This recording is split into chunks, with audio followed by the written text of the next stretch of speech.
Está no ar mais um Repórter do Futuro. Aqui você assiste conteúdos audiovisuais produzidos por estudantes de jornalismo, durante os módulos oferecidos pela Oboré. Eu sou o Pierre Augusto. E eu, Thaís Manhães. Toda semana batemos um papo com esses estudantes para saber todos os detalhes da produção desses materiais. E eu posso adiantar para vocês que a gente pergunta tudo, inclusive sobre os perrengues. E dessa vez estamos com Juliana Zanin, Karina Benevides, participantes da 16ª edição do módulo Descobrir São Paulo, Descobrir-se Repórter, do projeto Repórter do Futuro.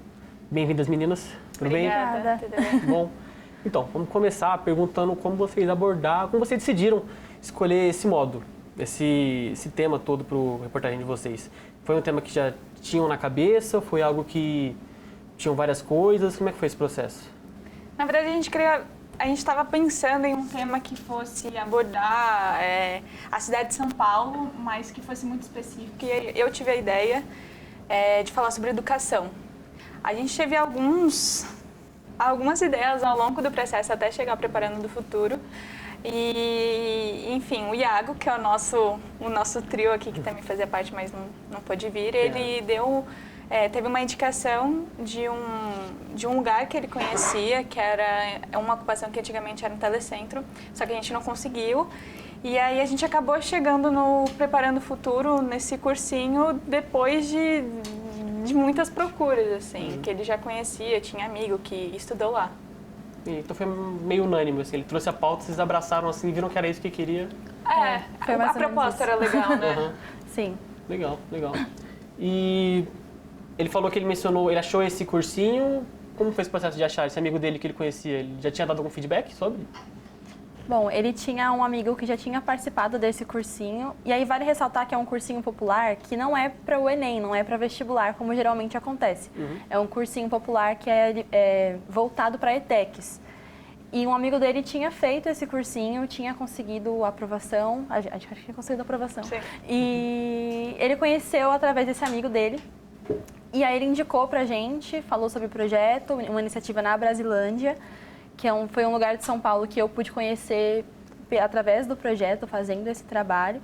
E aí a gente acatou a ideia, a gente pesquisou sobre e aí topamos.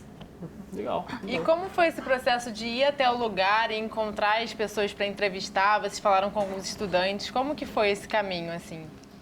Então, a partir desse amigo do Iago, que conhecia o projeto, que participou do projeto, ele passou esses contatos, assim. E aí o Iago conversou, explicou da proposta do Repórter do Futuro, do trabalho que a gente queria fazer. E falaram, vocês podem vir então acompanhar um dia de aula.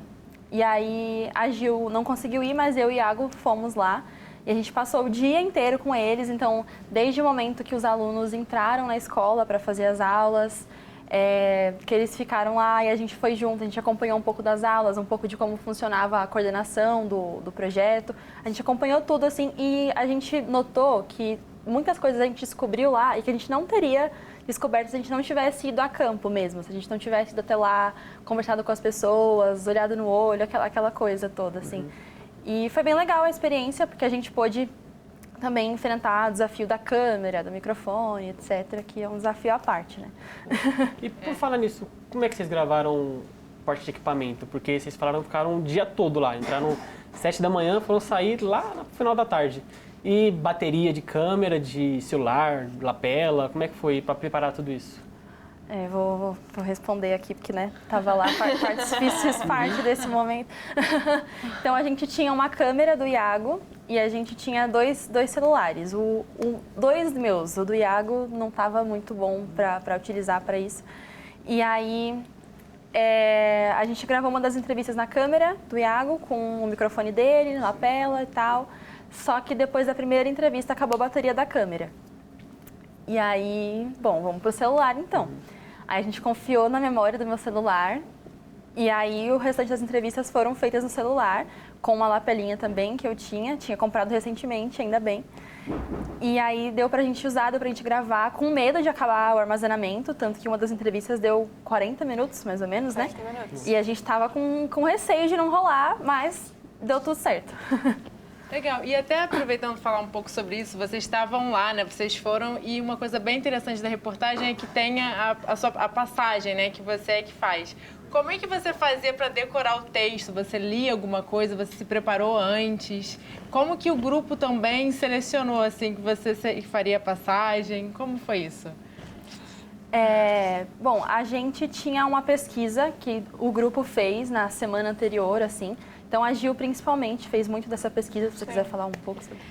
Que a gente, na verdade, a gente tinha um roteiro, tinha uma pesquisa antes, né? Entreguei para eles também. Só que a questão da Karina aparecer também na reportagem não era nada, não era programado, não era um roteiro que a gente tinha feito. Acho que foi muito sentindo também de momento, sabe? Então, se vocês verem, ela faz sem decorar nada, assim, sabe? Vem o espírito jornalístico, a apresentadora dela ali, sabe? Então foi mais, acho que justamente, vamos fazer agora isso? Faz sentido, não faz sentido? Então, no nossa reportagem, a gente não queria falar só do cursinho, a gente queria abordar a Brasilândia. Quem que frequenta esse cursinho? Então, se vocês verem no início, a gente conta um pouco a história de como que surge o próprio bairro ali, o distrito. Então, é justamente essa mistura, né, do que vamos ver o que vai dar junto com a nossa pré-pesquisa, né? E a gente tinha, assim, uma ideia do que a gente queria, mas não tinha nada de fato roteirizado. Então, a gente não tinha office, não tinha nada. E aí, estávamos eu e Iago lá, no momento que os alunos estavam na aula, a gente não conseguia entrevistar ninguém, e falei, bom, vamos aproveitar esse tempo para fazer alguma coisa, vamos gravar algumas passagens. Mesmo se a gente não usar, vamos ter o material aqui, vai que dá para encaixar, né? E aí, vi um pouco das nossas pesquisas, escrevi lá, falei, Iago, você acha que tá bom? Tá ok? Acho que tá. Aí li várias vezes, e aí decorei, gravamos também algumas vezes, não foi de primeira, e aí rolou, saiu o resultado que vocês puderam conferir. O importante é que ficou incrível, né? Achei muito legal a ideia de trazer a passagem na reportagem, ficou bem bacana. Ficou mega natural. Bem natural. Gente, vamos para um rápido intervalo e na volta vamos assistir a reportagem delas, Preparando o Futuro, Educando Sonhos através do Afeto, que traz a história de um cursinho popular. Até já!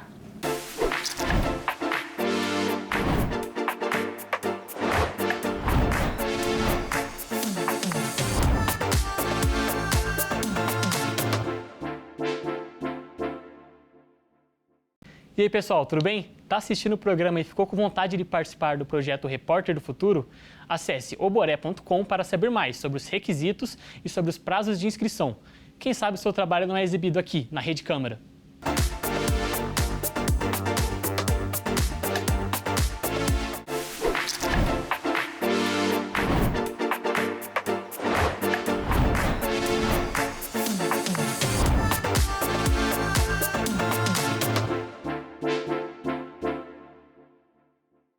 Estamos de volta para assistir a reportagem Preparando o Futuro, Educando Sonhos através do Afeto, produzido durante a 16ª edição do módulo Descobrir São Paulo, Descobrir-se Repórter.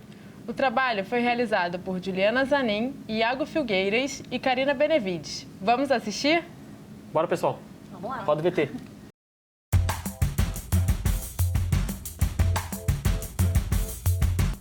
Na zona norte de São Paulo, um distrito de 41 bairros se destaca como o 8º maior da cidade.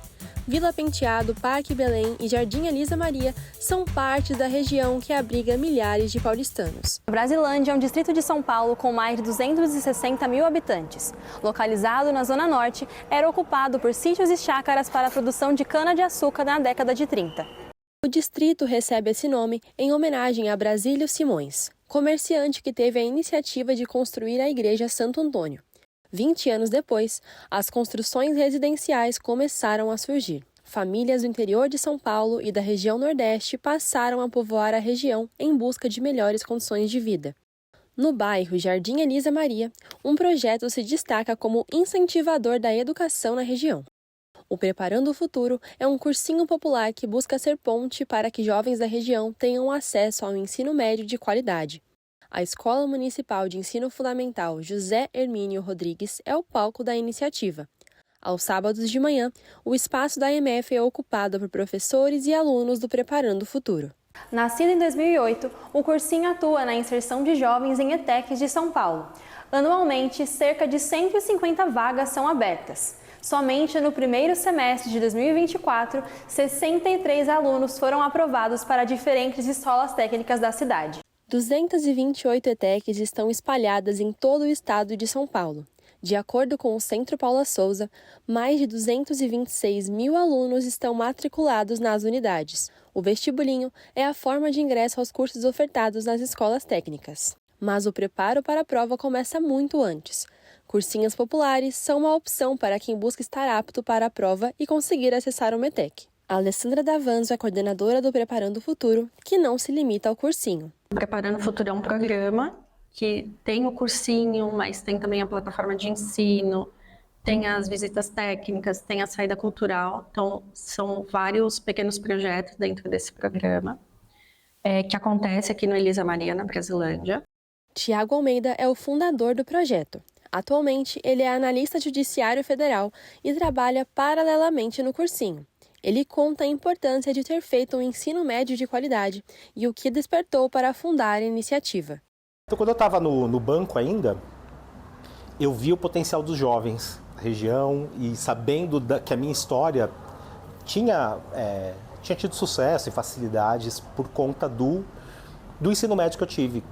E eu via que um grande potencial nos jovens, mas sem a informação.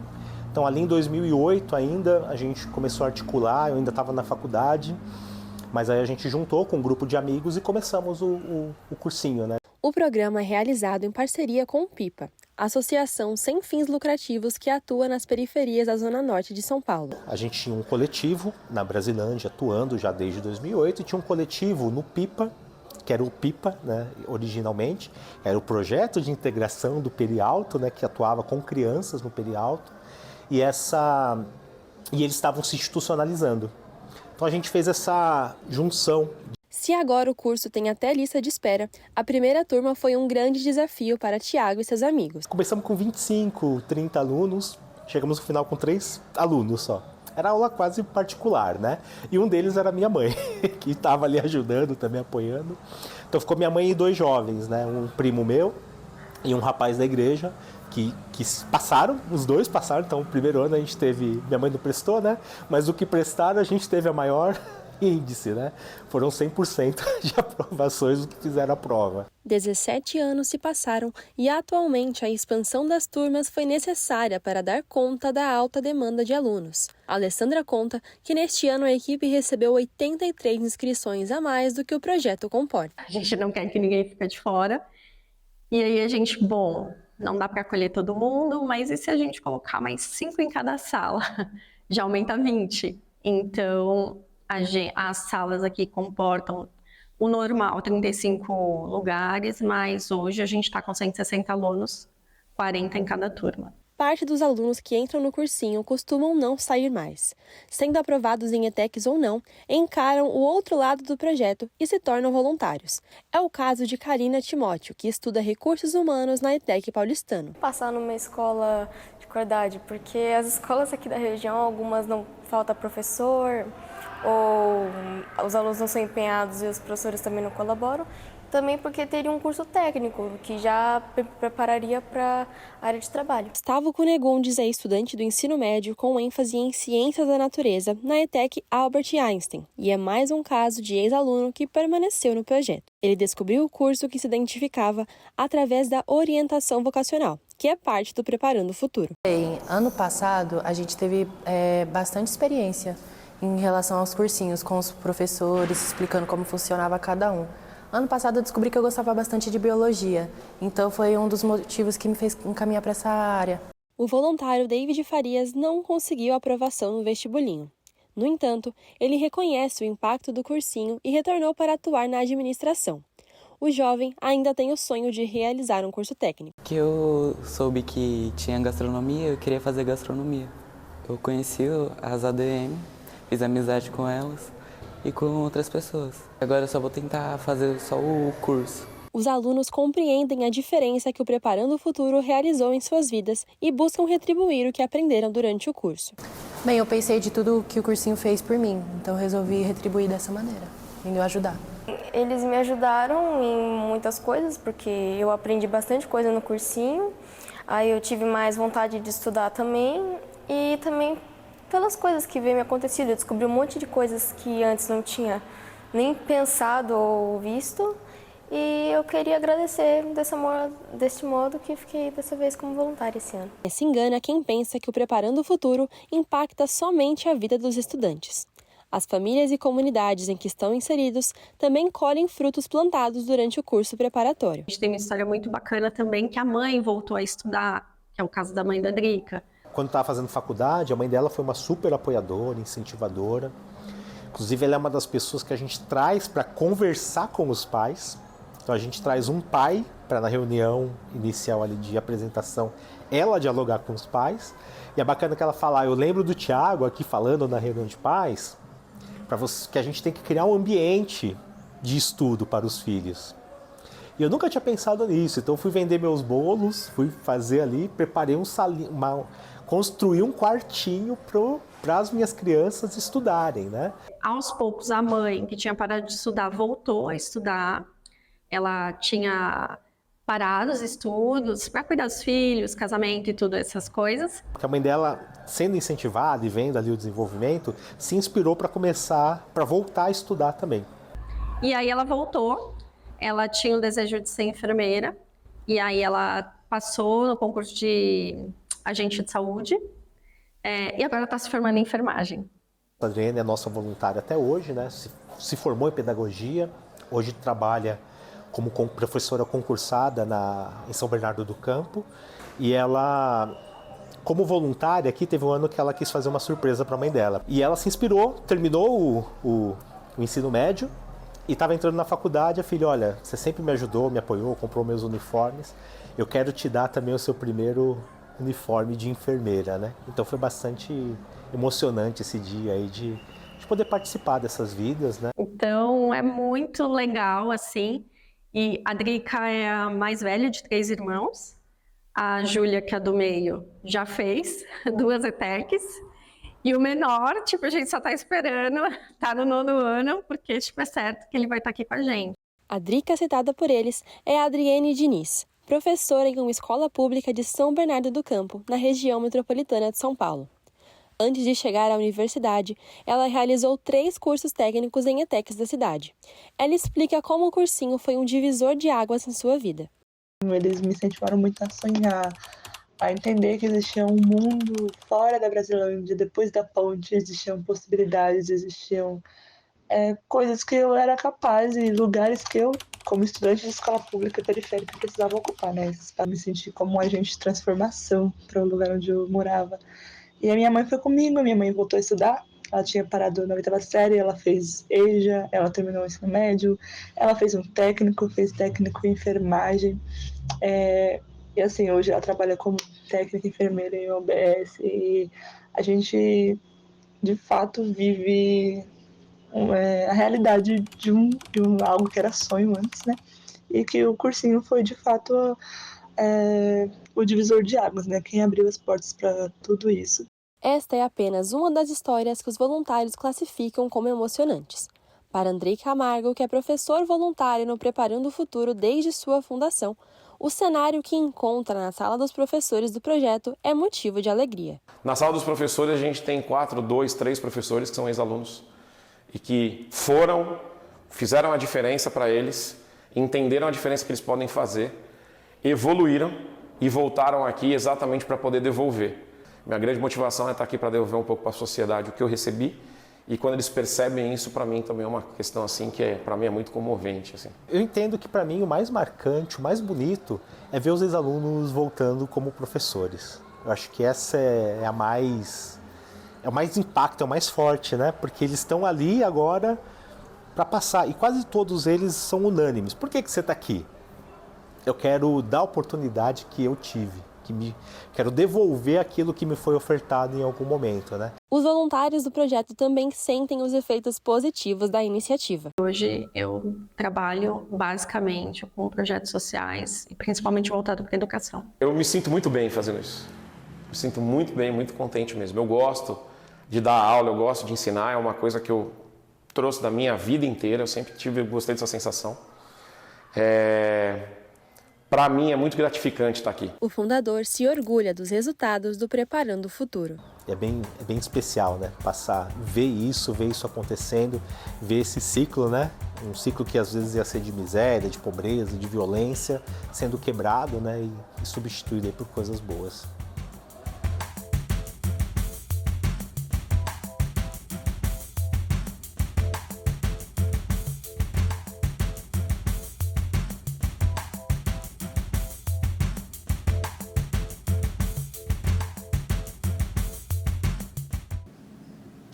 Meninas, parabéns pela reportagem, ficou muito bacana. Obrigada. Muito bom mesmo. Principalmente a produção que vocês fizeram, eu não digo a qualidade de imagem ou som, digo aos planos que vocês escolheram, todo o estilo de montagem, muito bem feito.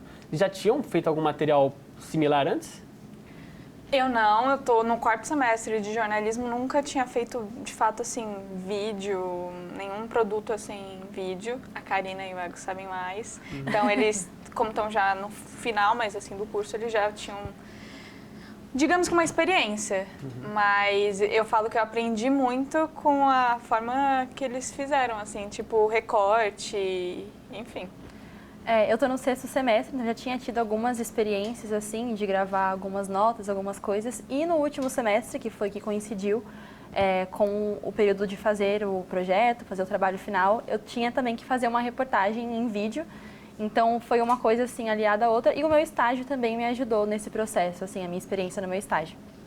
Muito bacana. E pensando um pouco na estrutura, assim, vocês fizeram todas as captações antes para depois pensar o roteiro ou vocês já saíram para gravar com o roteiro pronto? Esse foi, eu acho que, a nossa grande questão. A gente não tinha nenhum roteiro ali. A gente tinha mais ou menos o que a gente queria falar, o que a gente queria abordar. A parte mais teórica, né, falar sobre a história da Brasilândia, a gente já tinha meio que pronta. Agora, as entrevistas, tudo, a gente foi fazendo assim meio que depois de tudo.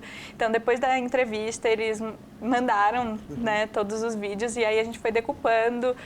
Foi vendo, essa parte encaixa. Então, foi meio que um roteiro à mão de 3, assim, sabe? A gente combinando, essa história combina.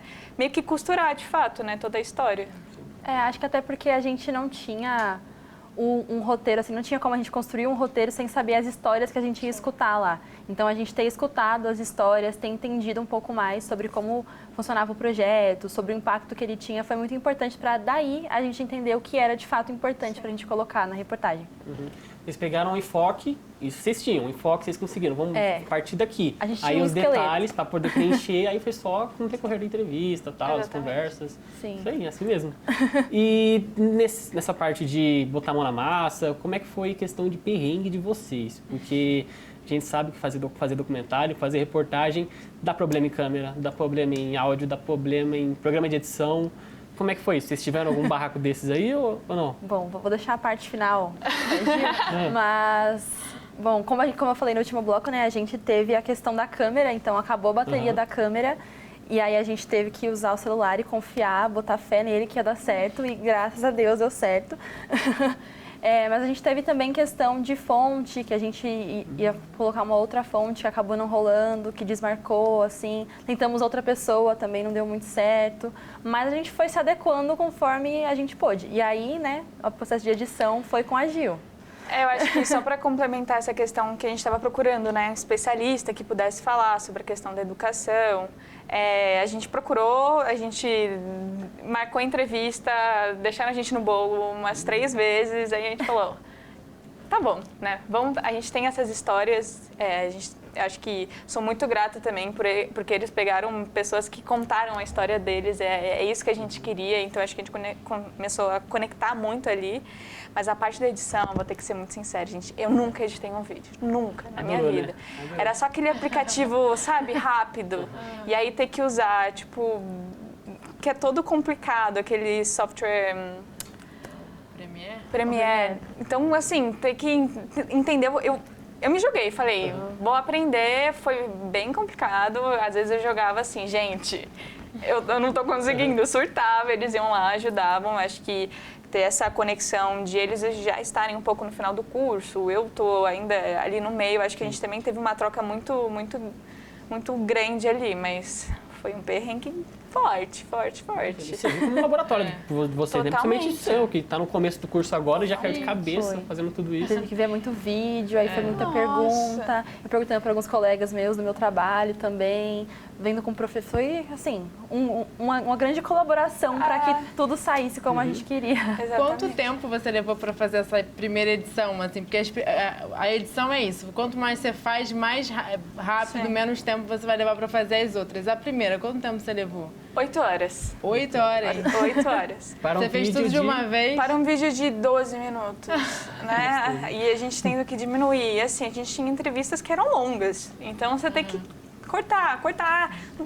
Coube, não coube. Vamos falar qual é a nossa prioridade. Porque também tinha isso, né? O que ia caber em 12 minutos, a gente tinha que ter o nosso conteúdo. Então, foi duro, mas acho que a gente conseguiu ter um produto final que a gente queria contar a história. Contar como o cursinho mudou a vida de tantas pessoas ali. Sim. Sabe? Legal. E assim, né, dentre os acertos, as dificuldades, os erros, o que vocês aprenderam com a experiência como repórteres do futuro, assim? Bom, eu posso falar que acho que a primeira coisa foi de me apresentar como um repórter mesmo. Então foi uma coisa que a gente aprendeu durante as aulas e durante o processo de fazer a reportagem também, de chegar e falar, bom, Karina Benevides, repórter, quero falar com você. Então foi uma coisa que a gente aprendeu para a gente não ter medo. Acho que é um dos principais aprendizados, assim. Mas também como formular melhor as perguntas, como saber escutar, como tratar a sua fonte, o seu personagem. E eu sinto que eu saio, assim, com um plus na formação da jornalista que eu quero ser, na jornalista que eu quero me tornar. Foi um processo muito legal, desde o começo, desde a inscrição, escrever os textos durante o módulo, né? E também finalizar com esse trabalho, que é um trabalho que o grupo se sente orgulhoso de ter realizado. Então, foi muito gratificante mesmo. Eu acho que para mim o módulo era... Eu estava muito interessada em fazer parte do Descobrir São Paulo, Descobrir ser repórter, né? E eu acho que nessa minha tentativa também de descobrir o que era ser jornalista e ter um laboratório ali, pessoas que estão no meio e que têm essa sede pelo jornalismo, acho que eu aprendi muito com... Vou dizer que nossos professores, não tem como, eles ensinaram muita gente, mas também aprendi muito com os meus colegas, assim. Eu acho que a questão das fontes, a questão de me compreender enquanto repórter, compreender os recortes que eu vou ter na minha reportagem, no meu texto. E no vídeo, eu acho que a gente finalizar com um vídeo para mim foi muito surpreendente, assim, sabe? Eu sabia que o produto final seria uma reportagem em vídeo, mas eu não esperava que eu acho que a gente ia viver tantas descobertas dentro disso, sabe? Acho que me deu ainda mais força para compreender que jornalista eu quero ser. E eu entendi que eu quero ser repórter nesse curso, tenho que ser bem sincera, foi isso, sabe? Nossa, que bom, então, que bonito. lindo. Parabéns, meninas. Muito feliz de ver o resultado, de conversar aqui com vocês. Por hoje, nosso tempo acabou, mas queria agradecer. Obrigada por terem vindo aqui, bater esse papo com a gente.